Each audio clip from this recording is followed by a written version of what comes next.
Shalom Bapak Ibu, sahabat Galilea yang diberkati oleh Tuhan Yesus. Apa kabar hari ini? Tentunya baik-baik saja, amin. Apa yang kau pikirkan? Mari saudara buang semua pikiran yang negatif yang hanya menimbulkan kekhawatiran, kecemasan dalam hidup ini. Sebaliknya mari kita kembangkan pola pikir yang positif sesuai dengan perintah daripada Alkitab. Kita harus selalu berpikir secara positif, amin. Dan membaca, mendengar dan merenungkan firman Tuhan akan membuat kita menjadi orang yang positif, yang selalu optimis, yang berpengharapan, amin. Mari kita berdoa. Bapa kami yang di surga, dikuduskan namamu, datanglah kerajaanmu, jadilah kehendakmu di bumi seperti di surga. Kami merindukan hari ini di mana kami melakukan tanggung jawab aktivitas dunia kerja kami berada di bumi seperti di surga. Engkau yang memerintah, damai sejahtera sukacita selalu memerintah dalam hidup kami. Terima kasih Tuhan, Engkau berikan kami hari ini setelah Engkau menjaga, menyertai dan memberkati istirahat tidur kami di sepanjang malam yang telah berlalu. Dan karena itu kekuatan yang daripadamu kami peroleh hari ini sehingga kami boleh bangun dengan tidak kurang sesuatu apapun. Semua karena anugerah-Mu. Kami akan baca, dengar, renungkan firman-Mu. Urapi kami, buka hati pikiran kami. Urapi juga hamba-Mu. Setiap kata kalimat yang keluar dari mulutku adalah kata kalimat penuh kuasa, penuh urapan. Setiap mereka yang mendengar diberkati, berakar, berbuah di dalam Engkau. Di dalam nama Tuhan Yesus, haleluya, amin. Bapak Ibu, kita baca di Mazmur 111 pada ayat 1 sampai dengan ayatnya yang ke-10. Kebajikan Allah, demikian judul dari Lembaga Alkitab Indonesia. Haleluya. Aku mau bersyukur kepada Tuhan dengan segenap hati, dalam lingkungan orang-orang benar dan dalam jemaah. Besar perbuatan-perbuatan Tuhan, layak diselidiki oleh semua orang yang menyukainya. Agung dan bersemarak pekerjaannya, dan keadilannya tetap untuk selamanya. Perbuatan-perbuatannya yang ajaib dijadikannya peringatan. Tuhan itu pengasih dan penyayang. Diberikannya rejeki kepada orang-orang yang takut akan Dia. Ia ingat untuk selama-lamanya akan perjanjiannya. Kekuatan perbuatannya diberikannya kepada umatnya dengan memberikan kepada mereka milik pusaka bangsa-bangsa. Perbuatan tangannya ialah kebenaran dan keadilan. Segala titahnya teguh, kokoh untuk seterusnya dan selamanya. Dilakukan dalam kebenaran dan kejujuran. Kirimnya bebasan kepada umatnya. Diperintahkannya supaya perjanjiannya itu untuk selama-lamanya. Namanya kudus dan dahsyat. Permulaan hikmat adalah takut akan Tuhan. Semua orang yang melakukannya berakal budi yang baik. Puji-pujian kepadanya tetap untuk selama-lamanya. Bapak Ibu, mari kita miliki hikmat Tuhan. Amin. Sebab di dalam dunia ini ada hikmat dunia, ada hikmat Tuhan. Untuk memiliki hikmat Tuhan dikatakan di Mazmur 111 ayatnya yang ke-10, permulaan hikmat adalah takut akan Tuhan.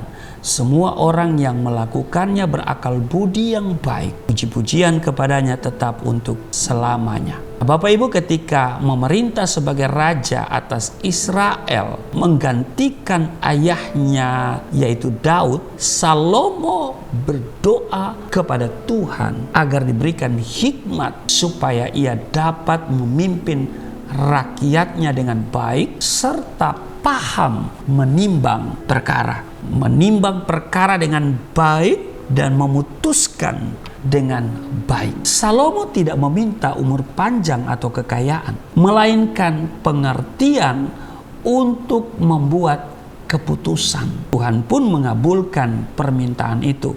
Dalam 1 Raja-Raja pasal 3 ayat 12 dikatakan begini, sesungguhnya aku memberikan kepadamu hati yang penuh hikmat dan pengertian, sehingga sebelum engkau tidak ada seorang pun seperti engkau, dan sesudah engkau takkan bangkit seorang pun seperti engkau. 1 Raja-Raja pasal 3 ayat 12 bagian B. Karena hikmatnya Salomo menjadi raja yang terkenal dan disegani oleh bangsa-bangsa lain. Pertanyaannya adalah, begitu pentingkah hikmat itu? Bagi Bapak Ibu, pentinggah hikmat?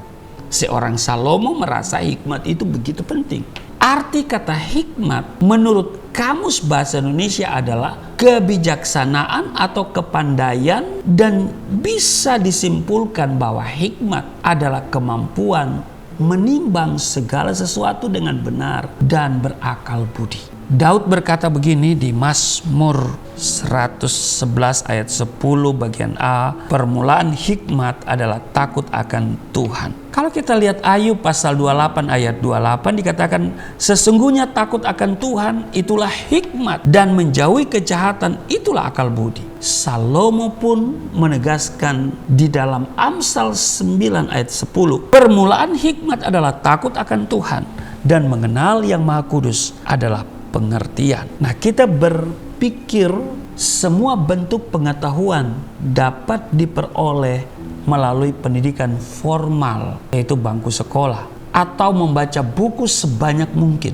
Memang itu sangat berguna. Namun pengetahuan yang kita dapatkan tersebut hanya mampu meningkatkan kecerdasan intelektual kita saja. Hakikat sesungguhnya dari pengetahuan adalah takut akan Tuhan dan menjauhi segala jenis kejahatan, di mana kedua hal tersebut saling terkait, tidak dapat dipisahkan. Seseorang yang takut akan Tuhan akan menjauhi segala jenis kejahatan.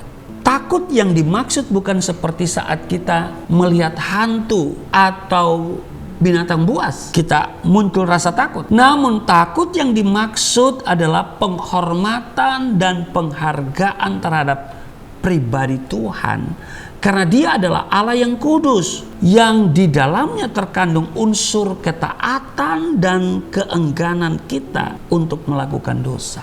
Itu yang disebut dengan takut akan Tuhan. Ada ketaatan dan kita enggan melakukan perbuatan dosa. Oleh sebab itu Musa berpesan begini di dalam Ulangan pasal 4 ayat 6, lakukanlah itu dengan setia, sebab itulah yang akan menjadi kebijaksanaanmu dan akal budimu. Dengar baik Bapak Ibu, jadilah seorang Kristen yang penuh dengan hikmat, supaya kehidupan kita semakin dikenan oleh Tuhan. Tuhan Yesus memberkati. Mari kita berdoa. Terima kasih Tuhan, hari ini kami diingatkan supaya kami memiliki hikmat, dan permulaan hikmat adalah takut akan Tuhan. Terima kasih, kami senantiasa menaruh penghargaan, penghormatan kepada Tuhan, dan kami mau taat, dan serta kami juga tidak kompromi dengan dosa. Berkati kami semua, berkati sahabat Galilea dalam tugas kerja hari ini. Dimanapun mereka bekerja, kasih setia Tuhan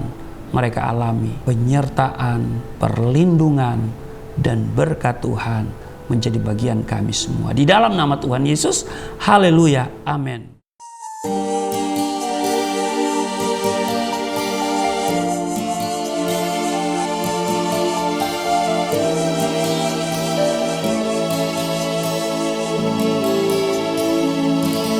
Bapa kami yang di surga, dimuliakanlah nama-Mu. Datanglah kerajaan, jadilah kehendak-Mu di bumi seperti di surga.